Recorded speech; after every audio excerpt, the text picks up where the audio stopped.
My name is Marcus Welly. I created a team of paranormal investigators to put clients' minds at ease and help the dead find the light. Using nothing but our gifts and our equipment, we will embark across the U.S. and be locked in for a full investigation. And the only way out is the satisfaction of our clients. Having a passion for the supernatural, we are the Minnesota Spirit Hunters.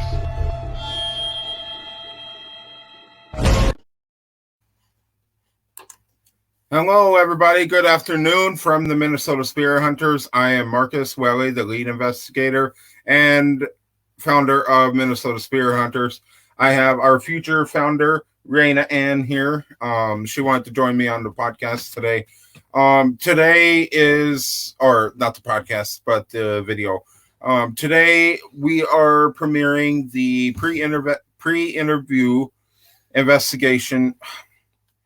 You got to re-say that. The pre-investigation interview with Edinburgh Manor. I have asked my team members who went to the Edinburgh Manor to come on and kind of give us a little bit of insight on what they were told in the interview. And then after we premiere the interview, we'll ask them to kind of tell us a little bit too. We won't have Lisa at 12:30, but we have her now. So here is Lisa. And here is Rochelle. How's it going? Hi, Rochelle. Oh, look at you with that hat on, all comfy. Looking good. Yeah. Say hi, everybody. Hey,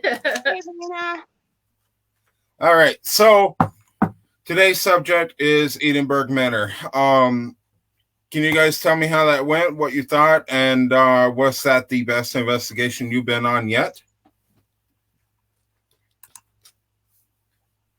Who wants to start? Rochelle, you want to start? No, go ahead. Where am I supposed to start? No, when we first arrived to Edinburgh, it was like amazing to see because the place is so huge and we actually arrived at night. But when we got there, it was just like an awe moment. Like, oh my gosh, we're like here, you know? Yeah. After I did the interview with Cindy, we went out to go get some equipment. There was nobody else in the building besides our team, and they weren't like downstairs. And I noticed that there was something staring outside the window. So I ended up taking a couple pictures and ended up capturing something in that window, which was actually really cool. We saw the lights flickering on and off, trying to figure out, who else is in Edinburgh, but nobody else was there but the team, and we were getting equipment outside. Awesome. And when you guys first arrived, Rochelle, I was actually on video with you guys. And you also had T on video with you too. T is our remote medium who does some medium work from home. So I know when you arrived to the Edinburgh Manor, you had your camera pointed to the manor. And when you pulled in the lot of the manor, my first thought was, we're not going to be able to cover all this in just the short 14 hours that we're there. It's huge. That our first investigation, we were at a horseshoe park. Our second one, we were at a museum, Ripley's, believe it or not. Not as big as Edinburgh Manor. Holy moly, that is so big. And you both were at Ripley's, believe it or not, with us. And in your opinion, did you think that we got more from Edinburgh Manor than we did from Ripley's? Yes, definitely more. Yeah. And plus, because it's a bigger place, but also there was just so much history, way back from it being a poor farm all the way to like an asylum, all the way to being an elderly home. So anybody at any age, it didn't matter what age they got dropped off there. And half the time, some of those people were not even picked up, even kids. And we picked up so many kid spirits there that wanted to play and everything. Right. Hey, Jason, thanks for joining us. Appreciate it. We're covering the pre-investigation interview with Edinburgh Manor today. It's going to start at noon. We have about 12 minutes before we bring that on. But so, Lisa, you were the lead investigator for this investigation. At Ripley's, you kind of did your own thing, and you were kind of your own team at Ripley's and getting your own thing, and we were all reporting back to each other. Mhm. Now, my question for you is, how was it to be the lead investigator and have that pressure on your shoulders for the first time? Nerve-wracking. Very nerve-wracking because it was my first investigation that I had to do solo without you there.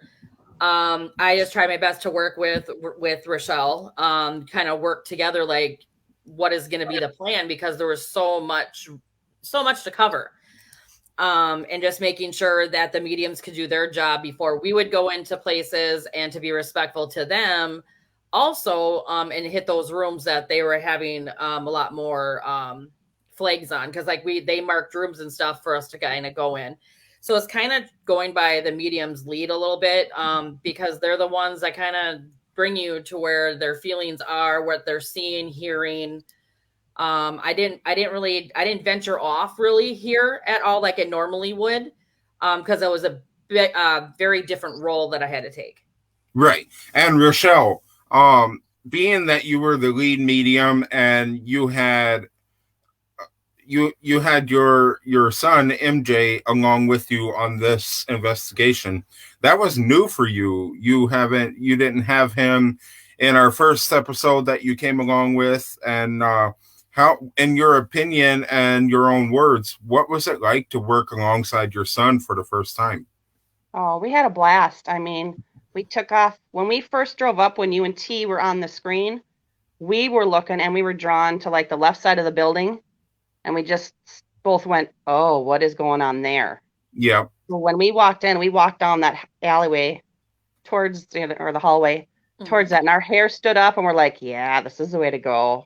So we were pumped. And the room where we got some, don't want to give it away, but I know there's a good hit in there. But that room was one of the ones that we both went, "Oh yeah, this is the room." And it was the side that we both were drawn to right away. And not to cut you off or anything, but before I forget this question, being a medium, it's hard work, and I don't have to be the one to tell you that, because you know that it's hard work. This is a big place. You're working alongside the team. And even though there are two mediums there doing the work together, you kind of got to keep an eye on the rest of the team in case something happens. You got to be there for protection to fight them off. Yeah. Now, my question to you is, did it drain you emotionally, physically, mentally? I mean, how were you feeling at the end of this investigation?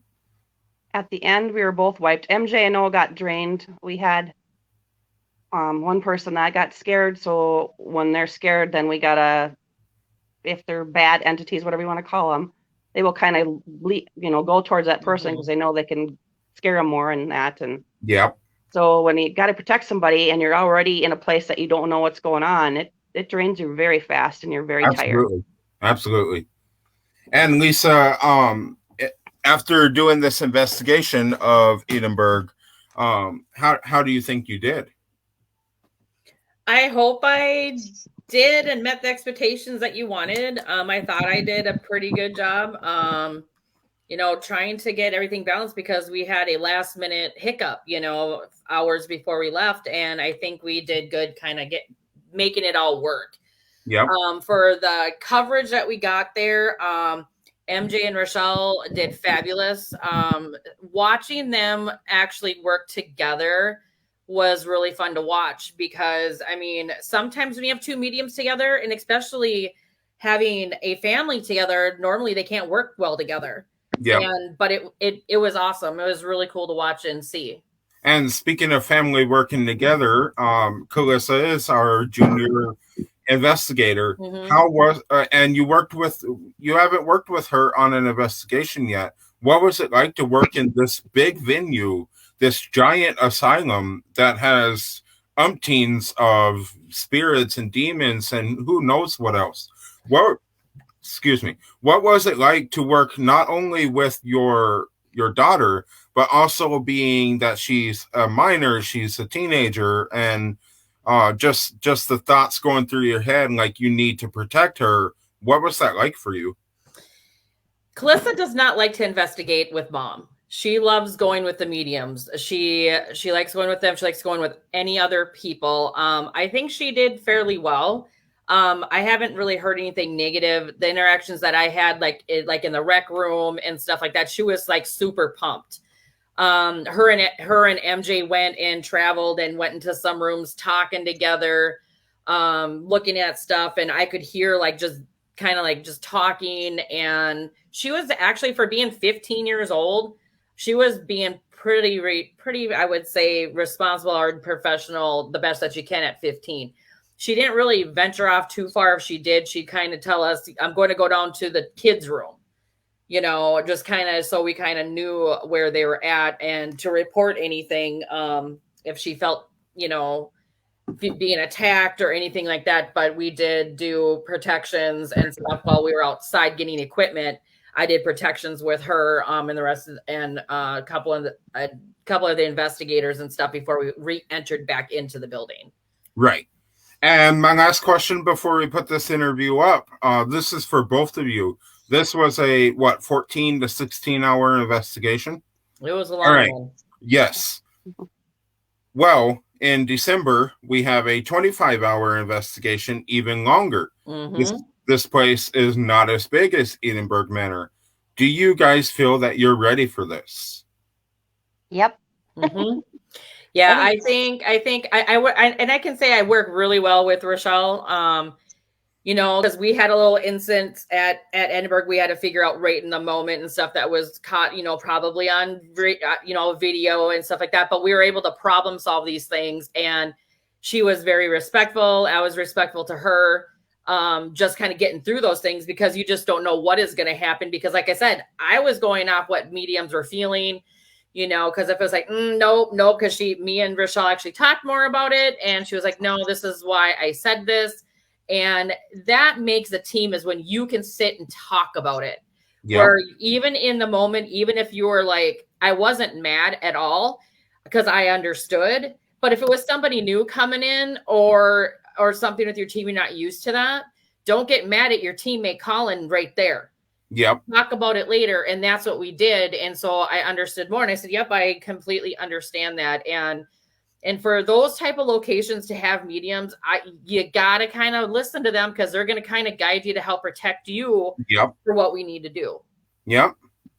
All right, guys, you heard it here from Lisa, our lead investigator for Edinburgh Manor, and Rochelle, our lead medium for Edinburgh Manor. Here's what you've been waiting for and what you came for. Please enjoy this pre-investigation interview with Cindy, owner of Edinburgh Manor. My name is Cindy.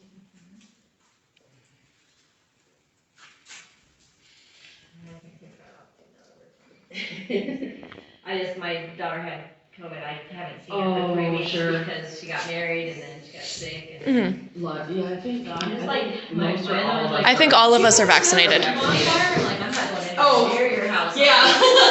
Right. So what makes that your business haunted? Well, we have no clue. Okay. The building, we didn't buy the building to do this. The building, we just bought it because it's a really cool building. Okay. It was a sealed bid process. We filled out a form, mailed it in, and won. Okay. And then we had things started to happen that we couldn't explain. Was that after you guys bought the property? That's what it's always had the activity. We just didn't know about it. Oh, okay. So the previous owner didn't say anything, like there's like weird stuff happening? Well, the county owned it. Oh, okay. The Yeah, they might not know. So I've talked to workers, and they honestly said that if a resident said they saw or heard something, they just didn't believe them because they were all crazy. So how did you guys start turning it kind of over for investigators and stuff to start coming out here? A friend of mine spent the night here by himself and had a physical experience. Oh. That was essentially verified by an EVP sometime after that. Okay. And then that person put the EVP out there on Facebook. And then it just kind of went from there. Yes. Have you seen any apparitions, shadows, and have you heard anything out of the ordinary? Oh, yes. I see what I call our peekers. Okay. The ones that peek around the doorways or in the windows. Yep, we saw when I got actually a picture of the one out there, Yep. bottom right window. I got, cause I was like, there's somebody watching. I took a picture. Yeah. And Yeah, it kept coming in and out of the window. Yep. I think it was a little boy, I believe. Could be. Well, we're gonna. I felt like a little boy down there, so. Are you in fear while you're in the building? If you were to go to sleep, what do you think? What would happen? Do you think if you fell asleep here? I don't know. I've never actually tried to fall asleep. Okay. There's times when I'm uncomfortable where I don't want to be inside until other people are here because they tend to mess with me a lot. But Okay. it's like, whatever. So you must be like really sensitive. Especially if they want to play or kind I'm of like. learning more of that. Okay.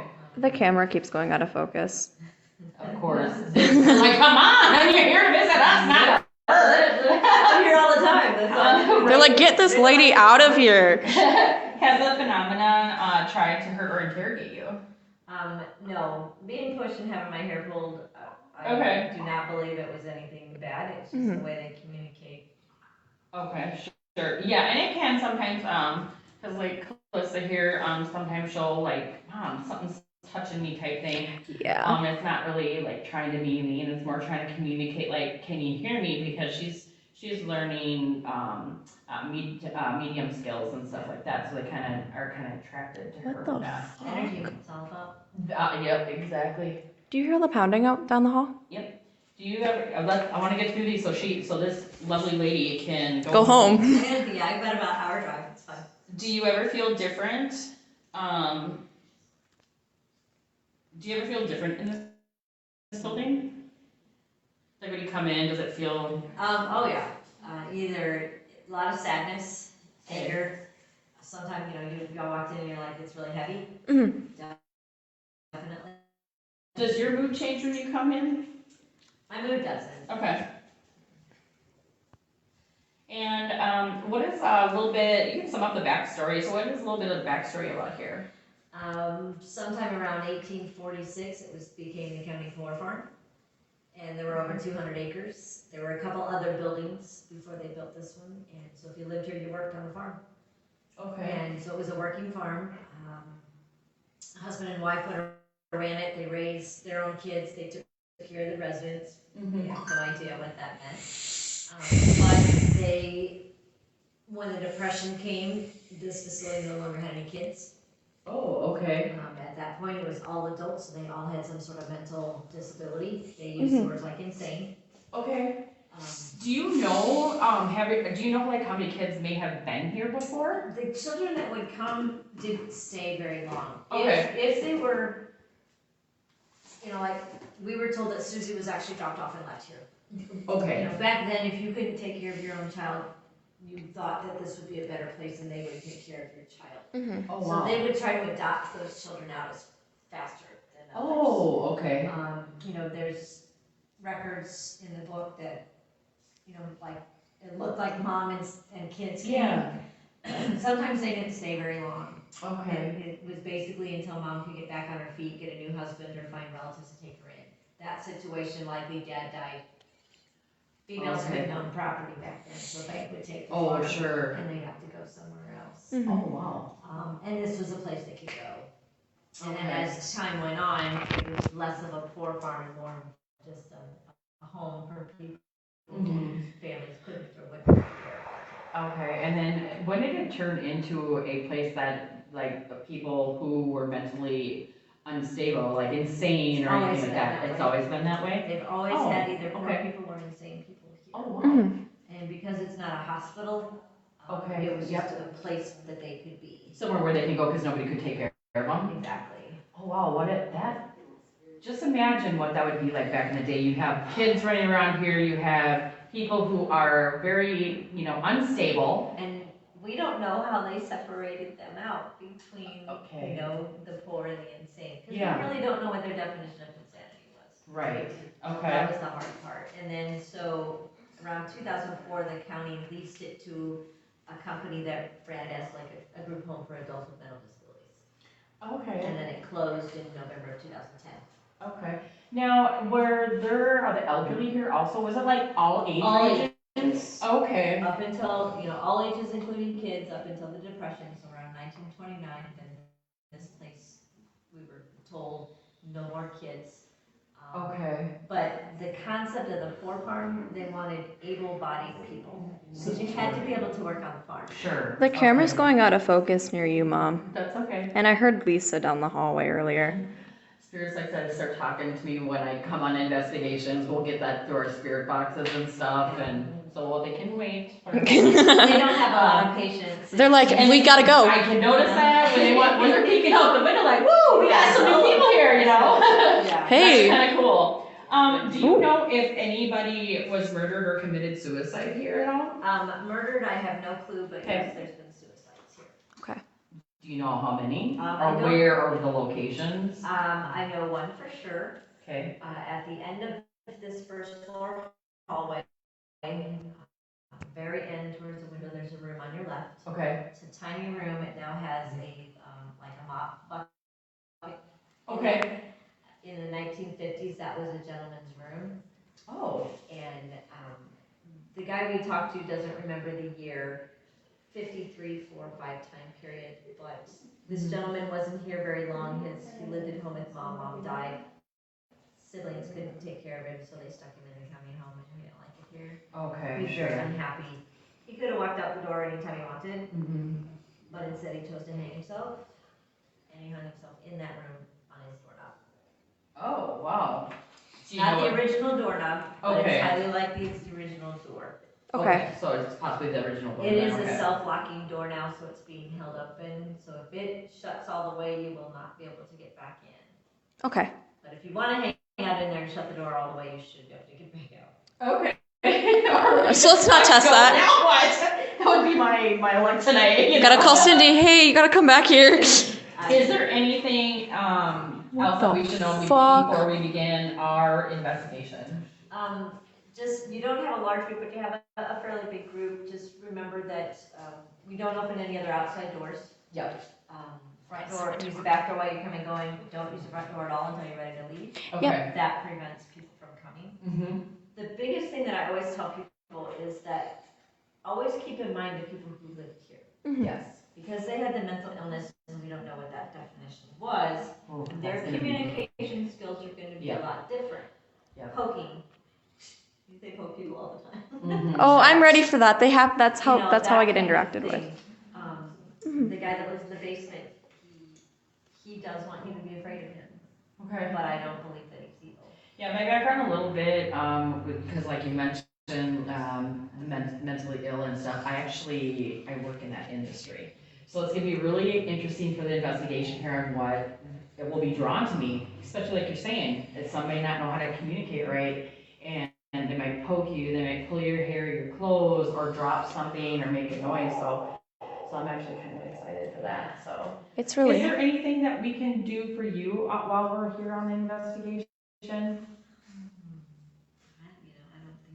don't think so. Okay. The building itself, you kind of saw the blueprints where Yes. you start center, go down, do an eye, and those are wings. Okay. And then the first and the second floor are like that. Okay. We do have some places that are off limits as far as like the attic. Derecho took off a piece of our roof, so we're not using that at the moment. And there's some caution tapes, and I have a few doors that are open on purpose. Okay. But just because we have stuff stored in there. Okay. So the things that are clearly marked not to go Yeah. in. Okay. Do that. Absolutely. No, we will definitely be respectful of the spirits that are here. We just want to come here and communicate with them, get their story, and kind of get a little bit more history, because maybe we'll find out some more names for you That's guys. the thing. If you get that stuff, it's very, very helpful to me if you can send a narrative. We will A definitely. video is good, but I'm horrible at social media. So we can That's do not that a for good thing sure. to send that to me because it'll go nowhere. Okay. But if you send a narrative, then when I do tours, like October is insanely crazy, then I can impart that other things Yep. to people as well. Oh, yeah. absolutely. We can definitely type up what we hear, what we catch.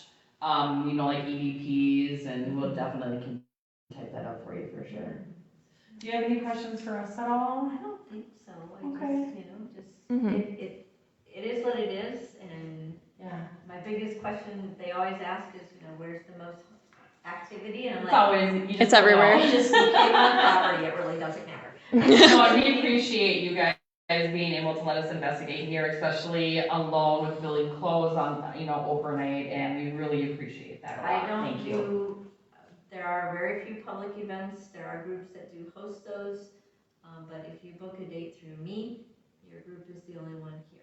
Okay, Okay. awesome. That's just been our rule pretty much from Right. the get-go. Yeah, no, I'm excited to get started. Well, thank you so much for answering those questions. Give us some back history of the building, and of the spirits that could reside here. So yeah. If you have any other questions, feel free to email me. Okay. Okay. We can always communicate that way too. When you learn something and you have a question about, hey, I heard about this, then, I might be able to have that knowledge. Sometimes I do. Yeah. Okay. And who knows, we might pick it up. Yeah. All right, Cindy, thank you very much. Thank you. And you guys, let's see. My tour tomorrow isn't until 3, so don't feel like, unless you have someplace to do, don't feel like you have to leave at the crack of dawn. Just get some sleep. I know y'all drove from long distance, and I just don't want anybody to be. Okay. So what would be the time? Just in if you're case? out by noon, that'd be great. Okay. Okay. Okay, wonderful. Well, thank you for letting us stay a little bit longer. Thank you so much.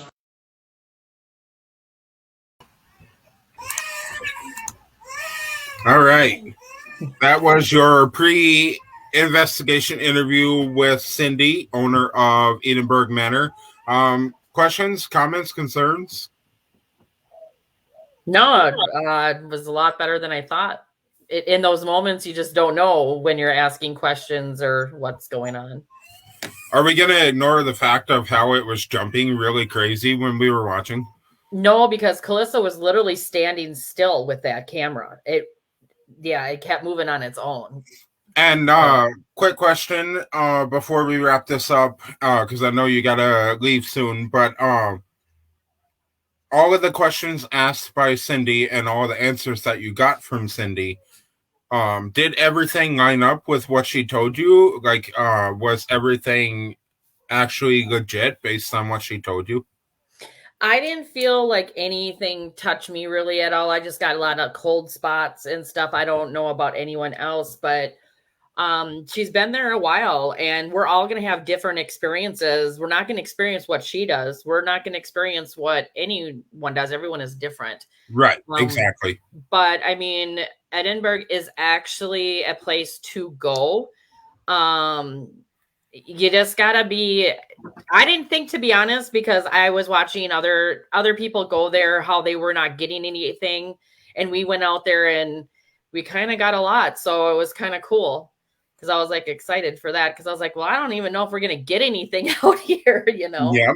All right, Rochelle, anything you want to add? Yeah, because we had heard previously that people there before us didn't catch anything. And as soon as MJ and I started driving in, the driver was like, what? Didn't they pull in? Right. We didn't even get out of the car, and we just kind of looked at each other. Are you ready? I'm like, yeah, we're ready. We got it. Let's go. All right. You can catch this episode of Minnesota Spirit Hunters, Season 1, Episode 3, Edinburgh Manor, live right here on Facebook, Halloween night at 10 p.m. Central Daylight Time. We appreciate you guys watching this pre-investigation interview with Cindy, owner of Edinburgh Manor. In case you missed it before, we're going to play the opener for Edinburgh Manor right now, and we will see you guys on Halloween night for the episode. Lisa, Rochelle, thanks for joining me. Thank you, everyone. Yeah. Bye, guys.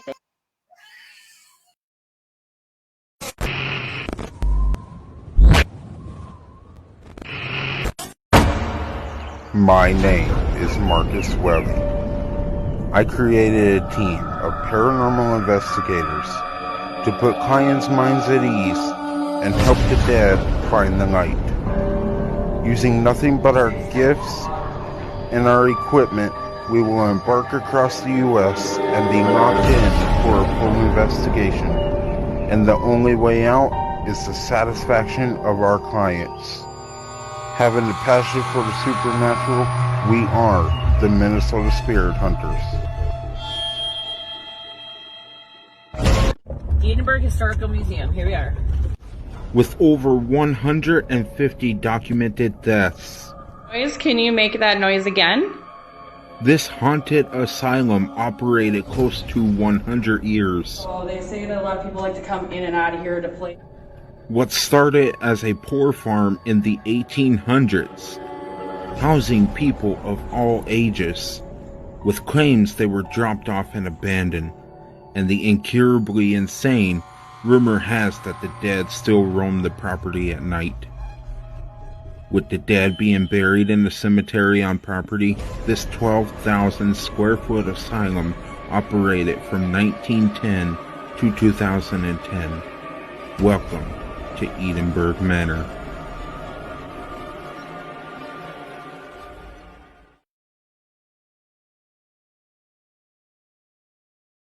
This program is intended for mature audiences. Parental discretion is advised.